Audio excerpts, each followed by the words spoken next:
Robby, so wonderful to have you here on Journey to Point B. Welcome. Thank you for having me. I'm very excited about this conversation because there is a lot of material out there on how to build teams and things like that. But when I had a conversation with you a few weeks back, I heard the story of how you empowered a team being much better from where it was when you started there. And I really wanted to have like a microphone at that time to record that conversation because I was so pleasantly surprised and fascinated by the steps that you took. And I thought it would be a wonderful idea for my audience, since there are a lot of them are leaders trying to build teams, trying to fix teams. And I thought it would be so wonderful to show to the audience how somebody did it, to inspire them, find some information, maybe some insight that they can apply to their teams. So thank you for agreeing to be here. And before we start, how about you give us 3 things that we should know about you, and both personal or professionally, whatever you want to share, 2-3 things, just so we can know you a little bit better. Okay. Well, 3 things. Let's see. I'm in my mid-50s and I have been doing technology for 30 something years, and I've been managing people for actually more than that, 35, because my first job in my early 20s was as a pizza manager, where I started managing people, and then I got a real job, to quote my mom, and ended up in software. And there's not a lot of people in software that are really good people managers, that were trained as really good people managers. A lot of people get moved into it because they're really good coders. And so I always got kind of pushed into management roles, and then one day figured out I really liked it. That's number one. Number 2 is I'm about to celebrate 25 years of marriage to my wife, Natanya. And I think that we are happier now than we've ever been, which is really awesome. And gosh, what's the third one? The third one that it informs my story a lot is that I've been sober for 27 years. And I've been in recovery, and that's, it's such a key core component of my life and informs every bit of my viewpoint and how I act. So I feel like I should always mention that one. Thank you for sharing that. Very wonderful to know more about you. Going back to the topic of our conversation, I was wondering if you can bring us back to when you first started working with the team that needed your support in order to work better, work as a team. I was wondering if you tell us what was the status quo and what were you hoping to achieve with them? Well, I was thinking about this before I got on the line, and it walks back to the interview, because as I was thinking about starting at that company, I didn't really know what to expect. And I think it's always a mistake to go in thinking I know what it's going to look like. I'd even read a book called The First 90 Days, a leadership book about how to start in a new company. And one of the things that it said was be curious, right? And so from the interviews, what everybody said, regardless of which department, was it's messed up and people aren't communicating, right? The CEO said, I can't get accurate dates from everybody. Product management said the roadmap always change, or the goalposts always change. The development team said requirements are always changing and we don't know what good looks like. So I had a general idea of what was wrong, but I didn't really know. So one of the first things I did was information gathering. And I talked to the CEO, and I said, look, my plan is to just listen for 30 days. I put together an active plan. I went and interviewed every senior person in the company, and I went and talked to everybody on the development team. And I said, but I'm not planning on actually doing much for those first 30 days. And he actually said, I don't expect you to do anything for 90 days, which I thought was silly, but that was his expectation. And so in that first 30 days, I interviewed all of the senior folks, and I had a standardized list of questions to start with for everybody, so that I was trying to get apples to apples information. And then for the team, I put together a 20 question questionnaire, and I actually published it to the internal Slack team so that nobody was surprised. I said, I'm not trying to trick anybody. I just want to know how things are. And they were largely questions, things like, if you had a magic wand and you could fix one thing, what would that be?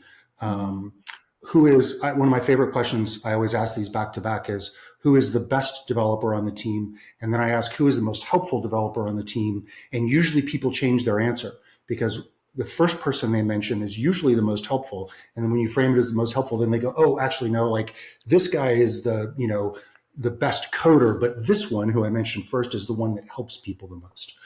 So I did information gathering, and then I put all my thoughts down on paper to see them. Like I collated all of the information and put it down. And the basic problem, which is not particularly shocking, was lack of trust up and down the organization. Nobody knew. The way I phrased it was, nobody knew what good looked like, right? Everybody had their own vision of like, this is what good looks like. And so for the CEO, that was, I have an idea, I tell you the idea, you prioritize it, execute on it, ship it, and then we get to see it. And that was it, right? And for product, it was, we have a process that we use that only product knew about, for ingesting ideas and then running them through a series of gates to see how good they are, and doing some market analysis, and then ultimately, like, all right, writing up requirements and then giving those to the developers, and then it stopped there. And the developers was like, okay, we get requirements, we build them, we ship them, we're done.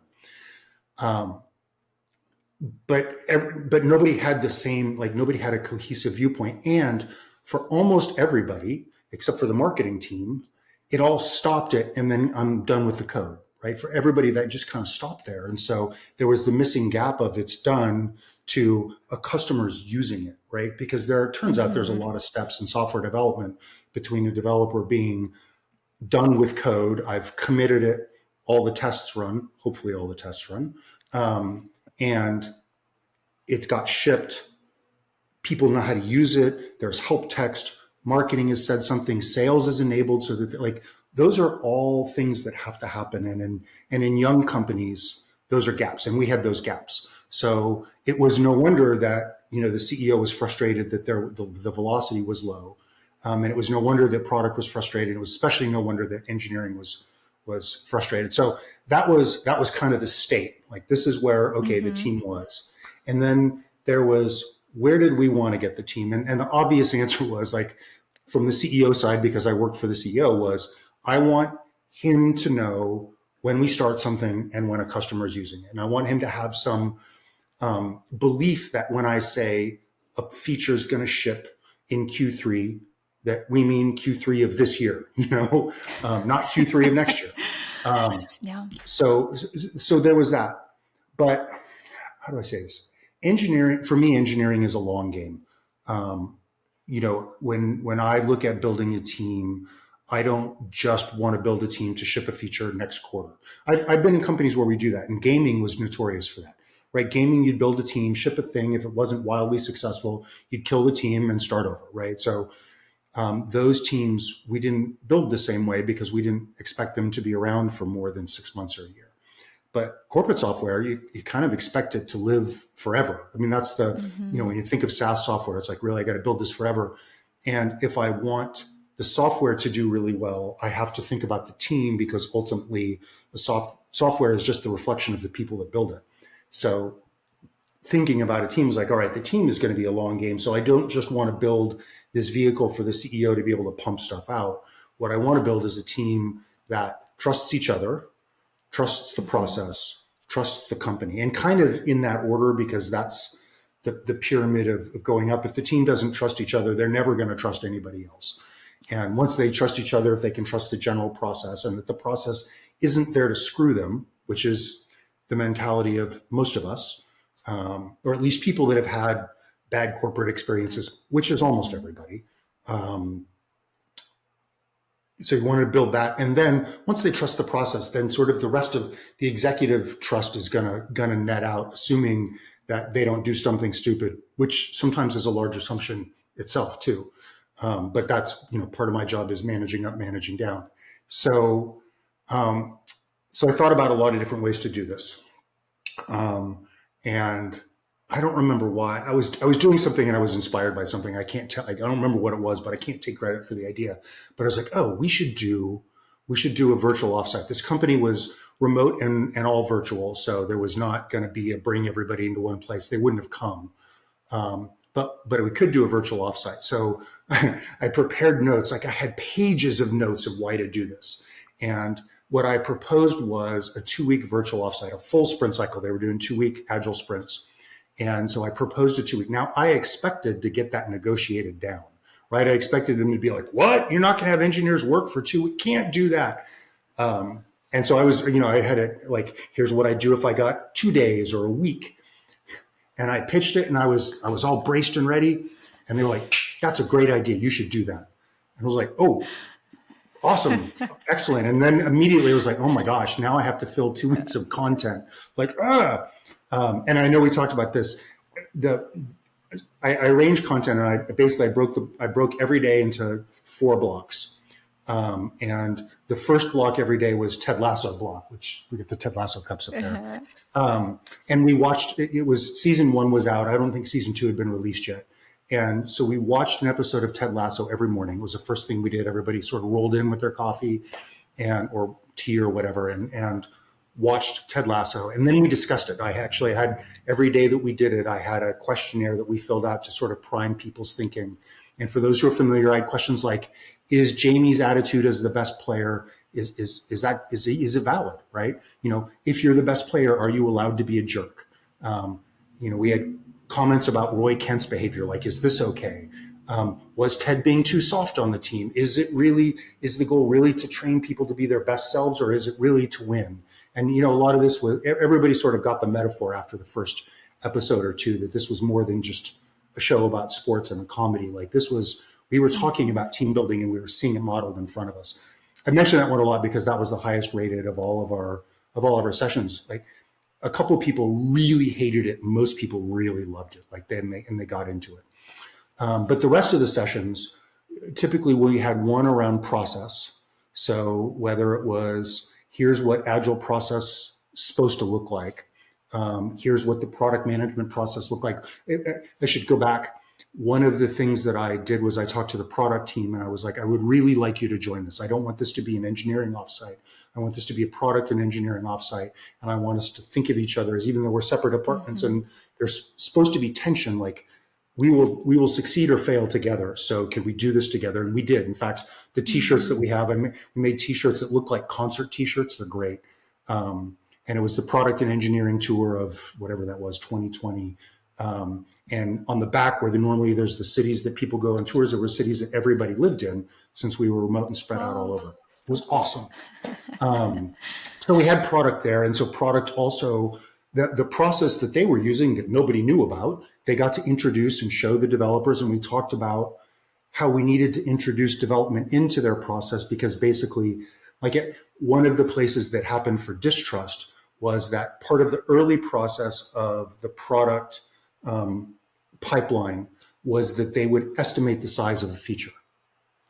And we were like, what? Wait, do you talk to an engineer when you do that? No, we just guess. Like, maybe you should involve engineering at that point, right? To help you with that estimate. We will understand that your requirements will change. We just want to give you a general idea. And also maybe we can help your thinking about it, because one of the things that I've believed for 20 something years in software is that non-engineers think hard things are easy and easy things are hard, and I see it all the time, right? And it's not a knock on anybody. It's just when you do technology, certain things that look hard are stupid easy or well-known solved problems, and certain things that appear to be easy are really hard, NP hard sometimes. So so that was an example of a place where we started to, product went, okay, well, we'll do that. We'll bring you in on this part. And then we were able to help them figure out, actual efforts, so that when we got to the end, they didn't think that what they thought was going to be 2 weeks, and then we come back and tell them it's going to be 3 months, and they go, wait, what? What happened? So we did Ted Lasso, we did process, then we would do some sort of team building thing. I leaned on Simon Sinek and Brene Brown a lot. They're some of my favorite resources, and they've got some great videos. And Simon and Brene manage and talk about management the way I believe that management should be done, and the way I try to do it, and the way I try to get my team to do it. So we had a lot of them. It wasn't the only thing, but that was a heavy dose of that. And then the last piece was every day we had all of the individual teams do some presentation about what they were working on. So we had a lot of product breakdown. We had some, deployment breakdowns. Like the teams were able to present and talk about stuff. And so that was our 2 weeks. And I discovered a bunch of things in 2 weeks. Number one, 2 weeks of video content is way too much. Like being 2 weeks solid on Zoom, I will never do that again. I'm glad we did it, but I would find a different way to break that up, because it was, by the end, all of our eyes were bleeding. We just wanted to tear them out. But it was really good. And at the end, basically, the invitation to the team was like, look, if you don't like the way this went, you should look for another job. Like, I was really blunt about it, not in a mean way, but just like, this is, Jim Collins has a section in Good to Great called Get on the Bus, right? And have the get on the bus moments. And it's like, this is what the bus looks like. If you want to go the way this bus is going, please get on. I want to, even if you have some reservations, we can work with reservations. But if you are, hell no, I hate this, like, let's find a way out. And we had a couple people that were not into it.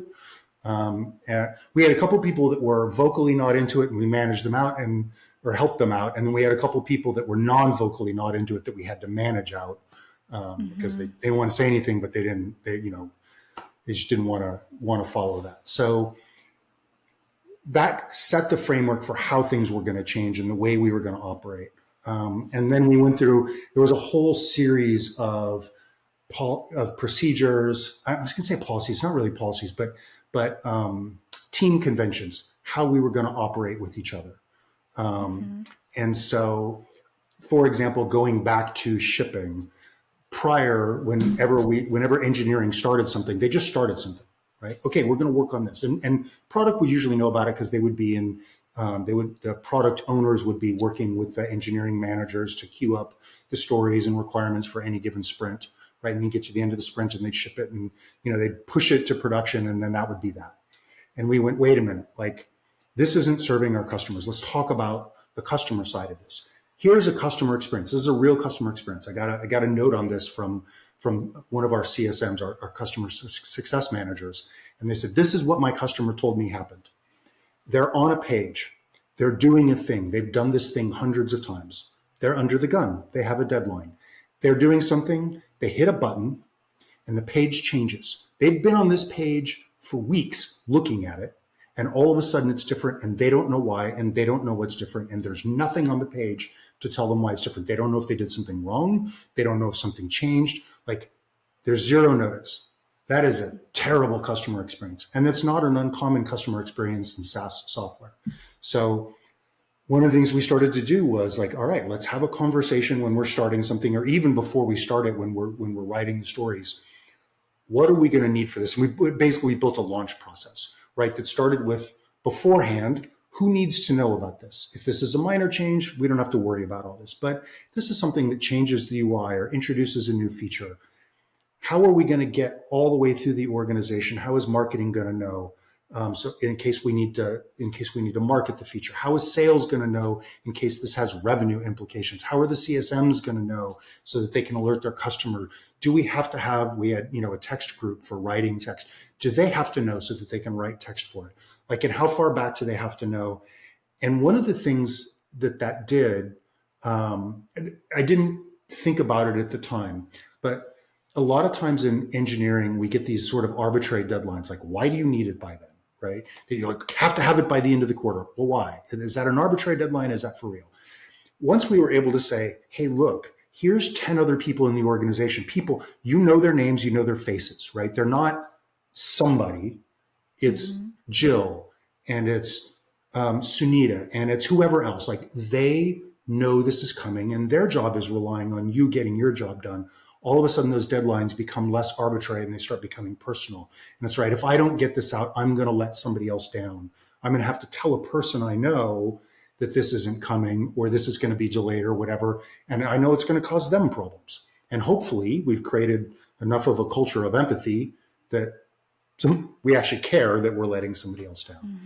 So, and again, going back to like the whole Ted Lasso soccer team mentality, once we begin to forge an identity as a team where it's not just me doing a thing, but it's us doing a thing, trying to achieve a common goal, like empathy kind of happens, or hopefully it happens. And if it doesn't, then you have to look at the people you have and manage people out. And again, we had a couple folks that didn't want to play by those rules, and we had to manage out. So like the launch process was a really fascinating process implementation, which created a lot of trust, right? Because now we were able to, like, we put together a little document. We had it in Asana, and so we had all of the different launch phases. And one of the things that I did when I started, when we were down the path of, okay, we have to organize things. Like I believe to hiring to your weaknesses, and I'm an organizational disaster. What I mean by that is like, I'm really good at getting something organized and seeing the gaps. I am not good at keeping things organized. I need people for that. And I lean on people for that. Like we're in my wife's office today because my office is a mess. It's like, it's that simple. So one of the things I did was I hired a project manager to help out with this, like somebody whose job was to keep these trains running on time. And she was junior, and it was a really great opportunity for her. And it worked out really well, right? And she owned the launch process. Like we talked about what we needed, handed it over. She got to build credibility with all of the rest of the team. She was able to interface with all of these other groups, like worked out really well. So that was one of the processes that we put in place. I thought that was really good. Interestingly, one of the things that we put in as well was we revamped the hiring process. And I don't think we talked about this the other night, but the way we had been hiring was a series of like subjective gates. So instead of saying, all right, we like this, we've got this job, we've got the resume, here's the hard criteria, right? Here's the programming criteria, what they need to know. And then here's the soft criteria. Here's the core values we want to map to, right? That we want to be able to discover through the interview process. We'd be like, well, we kind of have this job, and maybe it's one of these 3 different levels, and these are sort of the skills we'd like to have, but it's really kind of fuzzy. And then it would really be like, and does the team like them? Which is a terrible gate. That is like a terrible gate. And what they would do is one person would interview them if they liked them, then we'd schedule them for a second interview. And then if they liked them, then we'd schedule them for a third interview. And as you can imagine, we had a really hard time hiring people because people don't want to wait 6 weeks to get a job and go through all of these things. Like they want clarity up front. And so we revamped the hiring process to be like, okay, here's the 3 people or 4 people that are going to talk to you based off the level. Here's what each person is going to interview on, right? So we know, so that we're not overlapping and duplicating. Here's like the culture metrics that we want you to look at, so that we're all talking about the same thing instead of everybody having their own opinion about it. And then here's the people that actually make the decision, like your data points, but here's the decision makers, and really, in racy terms, like who's actually making the final decision, as opposed to the way it was before, where like everybody had to agree. We got a couple new hires in, and the new hires that we had came in already sort of culturally fit, or at least culturally aligned, right? Which was really good. We knew what skills they had because we'd actually gone through a skills matrix and be like, all right, these are the people, these are the things we absolutely need for it. And so our new blood that came in was already kind of culturally matched with the team and was able to hit the ground running. And instead of having, what happens a lot when you hire people is they're net negatives for the first quarter. Like that's always pencil them in. We actually had a couple hires that came in as net positives for the first quarter that they were part of the team and pushed the team forward, which was really awesome. I'm going to take a breath and see if you have questions from there. There were a lot of things, a lot of questions that I had as you were sharing, but you answered them. So you kind of anticipated. But I want to go back a little bit to the beginning. I'm just curious, what were the biggest consequences that this team was experiencing as a result of that trust not be there? The biggest customer consequence was they weren't shipping. They really weren't shipping much. Mm-hmm. Or if they were, nobody knew about it because, again, there was no process of managing up. The biggest byproduct was there wasn't communication. Folks didn't want to communicate up because they were afraid of what was going to happen. Folks at the top didn't know how to communicate down and didn't know the questions to ask. It's the old thing where, it's like, oh, I don't know how to talk to people. I don't know how to ask questions. And I look at somebody, I'm like, what the hell's wrong with you, right? That's not how to ask a question. But that's how all of the questions were interpreted. So that was the customer-facing consequence. Internally, what was going on was like we had people that promoted and demoted, right? Like, okay, you're going to go take over the team. Oh, you're not doing what we want, so we're going to demote you. We had attrition as a result of mismatched consequences. They had 2 QA people that were hired without any marching orders. They didn't know what they were supposed to QA. They didn't have a budget. The 2 of them were hired for different teams and were told to operate independently. So there was no crossover. Everything was really disjointed. And so the teams were operating as their own little nuclear units without a lot of communicating back and forth. When I stepped in, I asked for all of the invites that the managers had for, like team meetings and things like that. And I got them and I was like, finally I was like, hey, when do you have your staff meeting? They're like, what are you talking about? I'm like, when do the managers meet? Oh, we don't do that. Like, what? Like, never? And they didn't ever do anything like that. So, the consequences were all of these folks running around as their own individual little units, bumping against each other, a lot of duplication, a lot of waste. Every team had their own deployment process, and every team had their own approvals process. Every team was using a different language, a different methodology. Like, it was just nuts. And so a lot of what we talked about was convergence. How do we bring these together? Not pathologically, not just for the sake of bringing them together, but like, how do we get some sort, I hate this word, but I'm going to use it. How do we get some sort of synergy between the teams? Mm-hmm. So it seems like this lack of trust, yes, it translated into not delivering, but they weren't able to deliver because they were working in these silos, and there was nothing that would combine their efforts. It feels like everyone was deploying something, was working on something, but there was not a common understanding of what it is that we need to deliver to the customer, what is that the customer wants, and we can and is it the right thing, right? And that, is the right thing. Yes, that goes back to your definition of success, definition of done, definition of success. Like, what is that we're really gonna work? And I believe that the leadership, like, based on how fast they have agreed to 2 weeks, seems like they were really acutely aware that this is a problem. They had no idea how to fix it, and you gave them a ray of hope that it's possible, and they said, okay, just do whatever. What were so I assume that you guys went on to a transition period now from this way after the offsite to learning how to work together. How long it took you until you saw that things are starting to move in the right direction? The team, so again, there were multiple teams and the teams didn't move at the same pace. There was one team that was more amenable to change, I think is the nice way to put it. And so I worked with that team first and foremost. Actually, there was 2 teams. One was smaller. Smaller teams are easier to vector, assuming that they're bought in.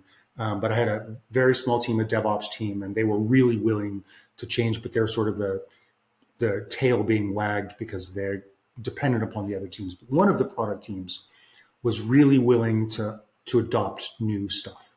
And so I worked with them closest first. And it didn't take them very long. And what not very long in this case was 2 to 3 sprints before they really shifted their dial and were a lot more predictable. The product team was really good working with us to get them focused. So after 2 to 3 sprints, they were moving the right direction. And within 2 to 3 months, like, it was like, okay, this team is solid, right? And even the executive leadership was like, oh, this is great. They're doing really well. The other team, we actually had to replace the manager of the team before that team came around, because they were less tractable. And basically, and it's a good example of what happens with leadership and culture, right? Culture happens whether you mean for it to or not, right? Culture always happens, and it can be intentional or it can be unintentional. It can be a byproduct of just how certain folks behave on a team. And when there's a pyramid of power that stops at a particular spot, and that person has a way of doing stuff, that culture trickles down for the rest of the team, especially if that person is the one that has incentives and rewards and all of the other stuff. And so that person just didn't want to do things the way we wanted to shift them. And so ultimately had to manage him out and replace him. And then that team started turning around. That took 6 months, maybe 7 months, 6 months from the offsite, 7 months to 8 months from when I started. And there was a really noticeable, we had a Christmas release around Christmas, where they were trying to get something out the door. And it would have been really easy for them to go, hey, we're just about at Christmas. We're going to wait until January to get this out. And they didn't. And I didn't push on them to do this, right? This was, the team got together and said, we know people are waiting for this. Like, we have customers waiting for this. There's a lot of work that comes after this. Like, this is a fundamental building block and we have to get this done. And they had two people step up and say, we're just going to get this done. And in fact, one of them had to go push back on some really senior people. She was getting a lot of feedback on the feature, like, no, you should really do this. And she said, no, look, I've measured it, I've tested it. She called me, she said, what do I do? I said, you push back, right? You keep pushing back. And she was able to shepherd the feature out to release. And then they all went on Christmas break and the feature worked and it was great. And it was such an awesome moment of watching the team do what we talked about, be a team, care about the rest of the organization. Like, nobody would have blamed them for stopping at Christmas, but they opted not to. They opted to actually get this out of their own accord because they didn't want to let people down. And like inside, I was like, yeah, jumping like Ted Lasso on the side of the court. Yeah. So a few things, like first, one thing that I think is worth repeating is what you did, what I noticed what you did in the fact that you took two teams that typically we know that product and engineering it's at war. And you didn't take that as this is just how it is. Product and engineering are always at war. You said, okay, let's see if we can fix that, if there is an opportunity for us to communicate better so that we do not accept the status quo and the regular way things work and change it, which that translated into a good results. But the other thing that I see, and I'm curious how you did it.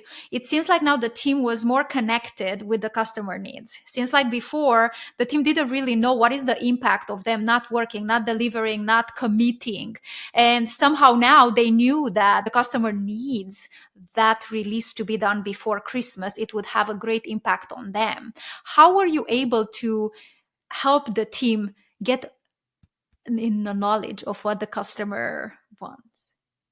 I don't think I don't get any credit for this.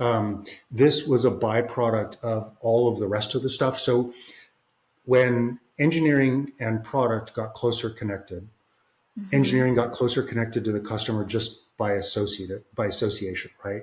Instead of being siloed off from product and being order takers, like, here, build this widget, right? Now they were invested with product of like, let's talk about the widget we're building. Why are we building the widget? How is the widget going to be better? So they automatically got more of the customer viewpoint there.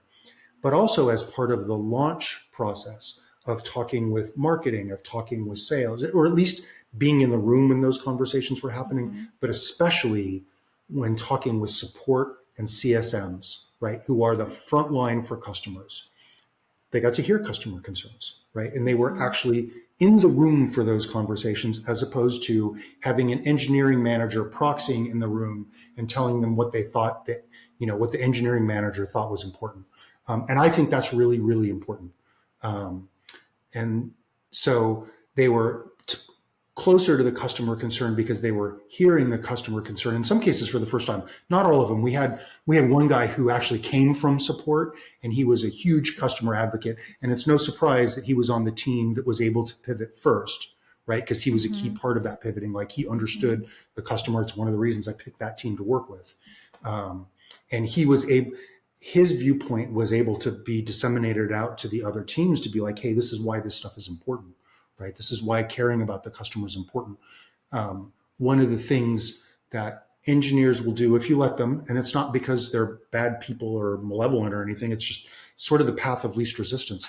They'll code in an ivory tower, right? They'll build the best possible gold-plated product they can possibly build without necessarily thinking about the customer, unless you educate them about what the customer actually needs, right? And why they need it, or why they need it now as opposed to next week. I will say, you know, being at Amazon now and watching what happens as we always lead up to Prime Day, like customers need stuff, you know, by X period because we know when Prime Day is and we know what's going to happen. I didn't have quite the same visceral, emergent sort of feature timelines for that. And I wish I could have found ways to do that, but we would have at least things like, hey, we're going to this conference, and we need these things by this conference because, you know, we want to be able to show them to customers. So in some cases, we would see timelines driven by that, and they would be able to, oh, like, great, okay, I want to do this for the customer.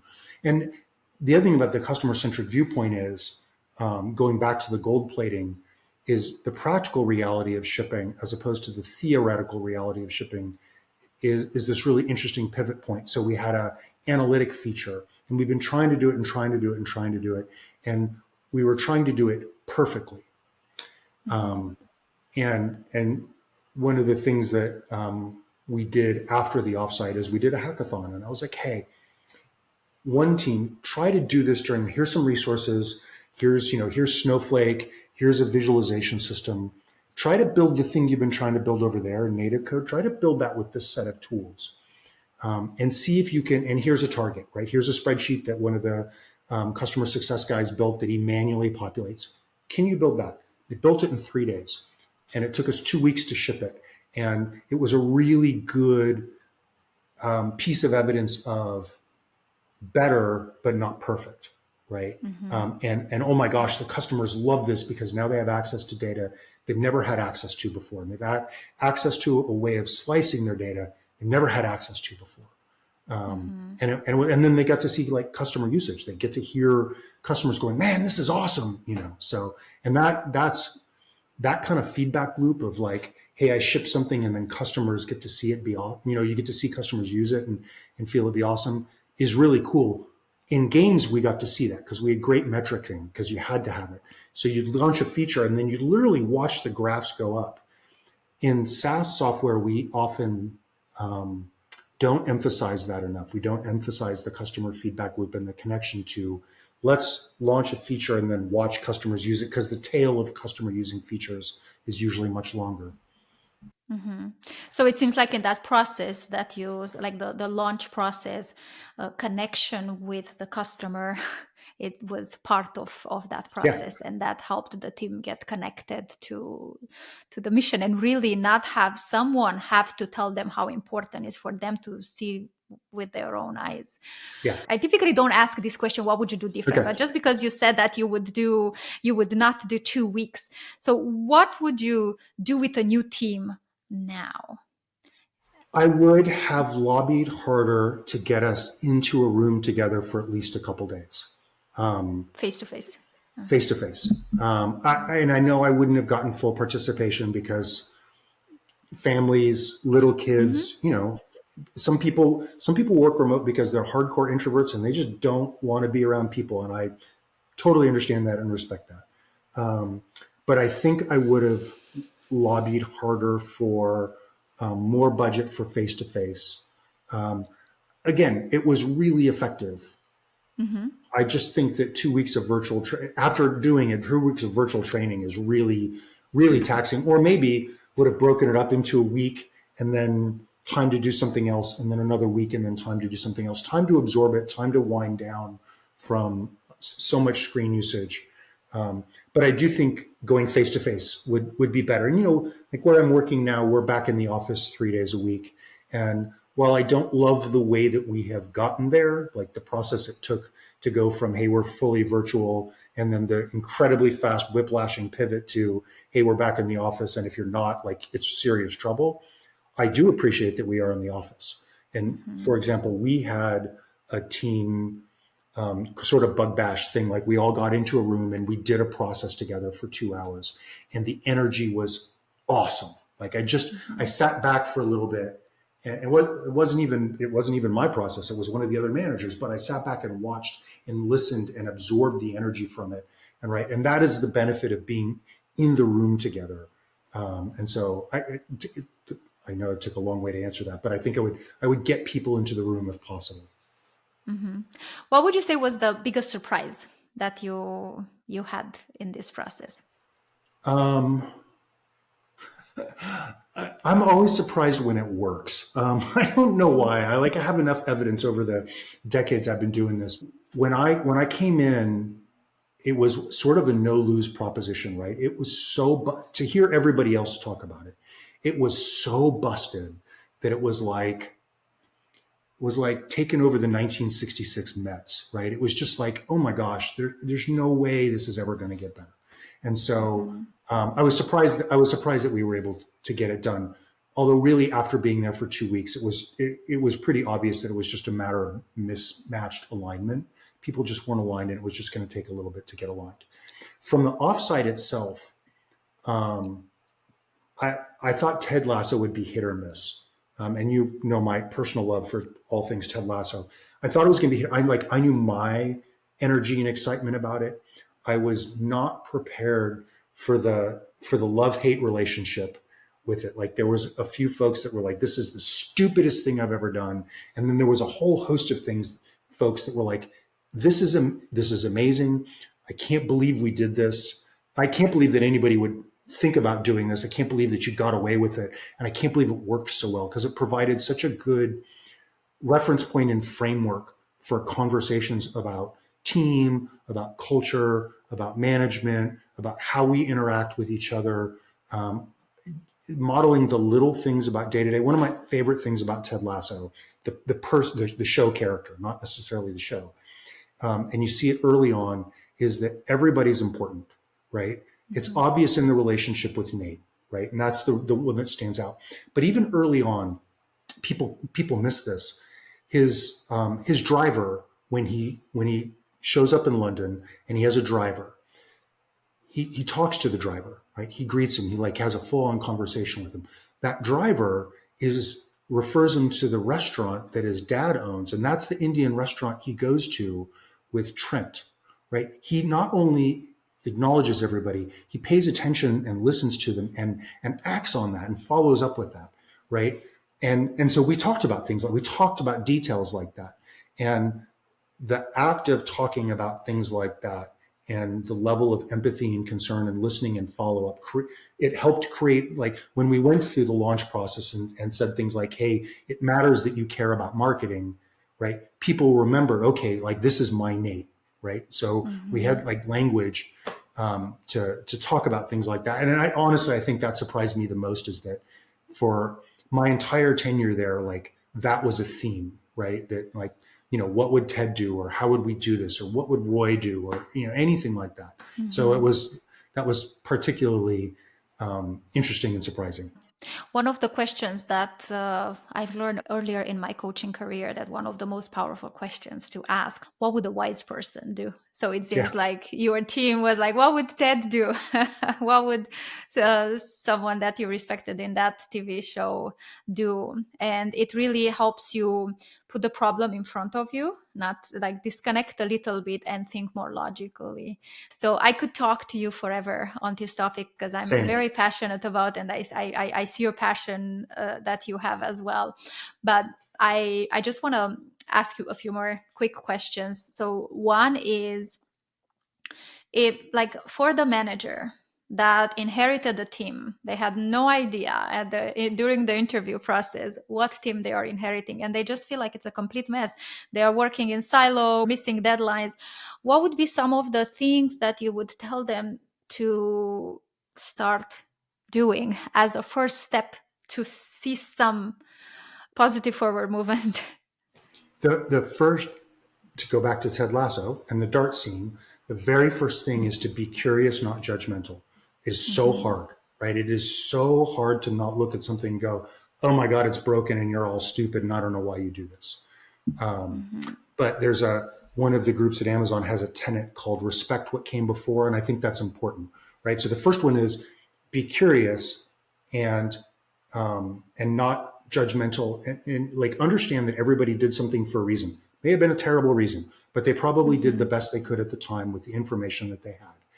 And then use that as a springboard to ask questions. But one of the most valuable things that I did was I wrote down all the answers and then I collated all that to put the data in front of me, right?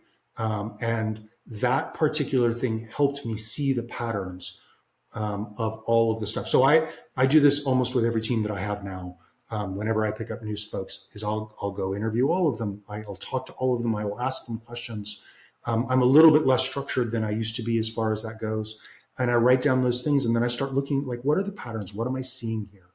I think that one is number one.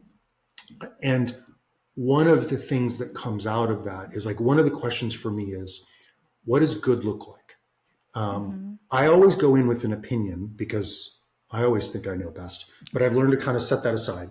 And I want to know, what does the team think good looks like? What does my management think good looks like? Are those the same? And if they're not the same, like now my opinion comes in, I'm like, how do I bridge the gap between what management thinks good looks like and the team looks? And do I need to push back on management and say, no, you're being too rough, right? That's unrealistic. Am I looking back at the team and going, you guys are softballing this? Like I know there's a higher level of commitment we can do. And then the other thing from a management standpoint is, am I modeling the behavior I want people to follow? And I think that's really important. So if I want them to ask questions, am I asking questions?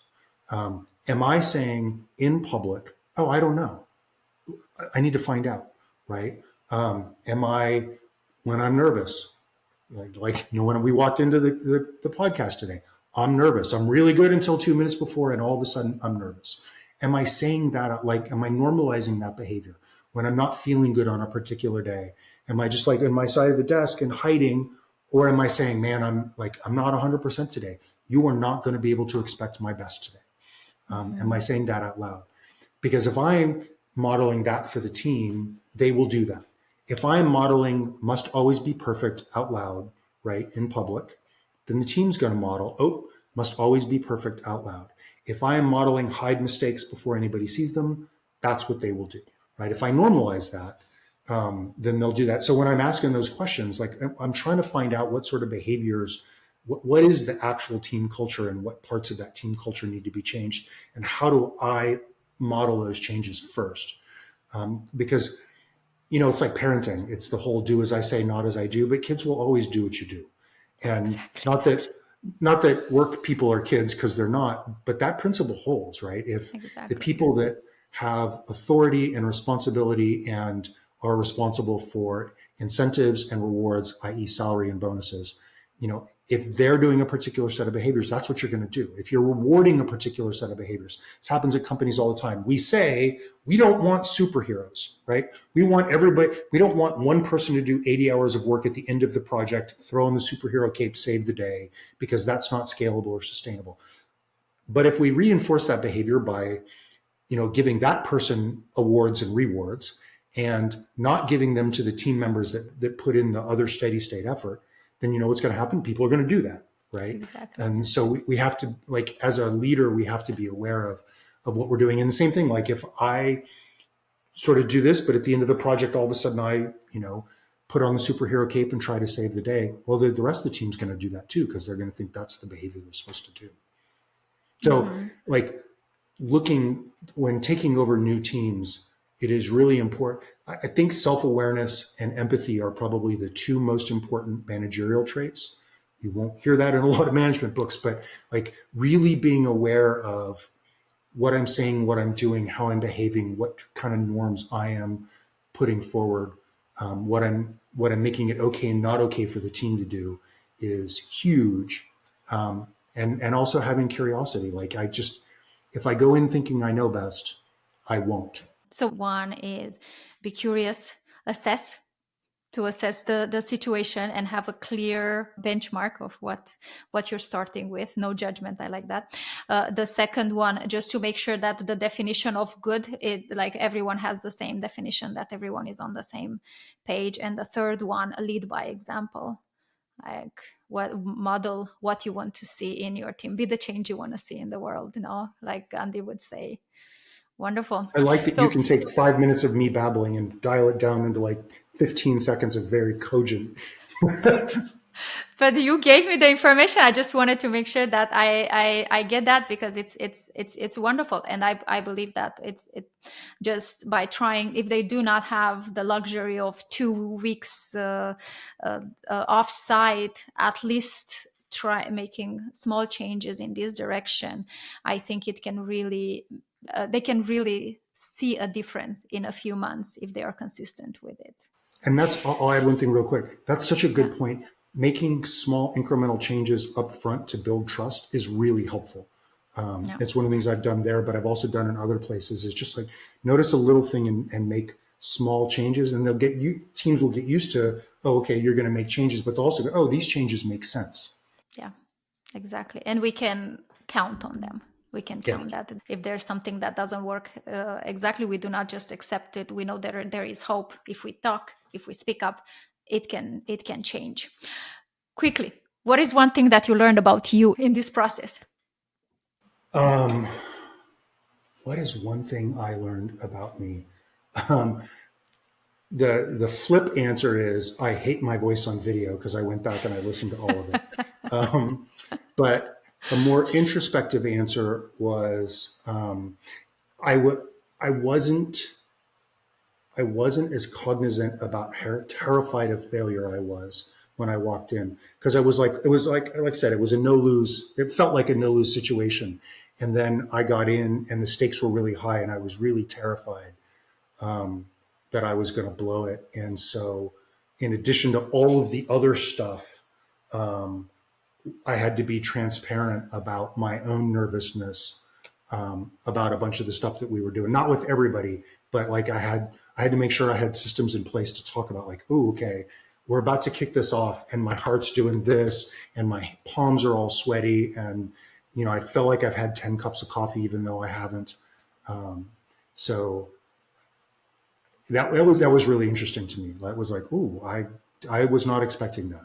Thank you so much, Robby. I feel like I just scratched the surface, but thank you so much for giving me the opportunity to interview you on this topic that is so important. And I don't believe that there is one manager that I know that hasn't had a team problem, and that cannot be helped by information that was shared. Yes. So I honor the time that you took to share this with us. Thank you so much.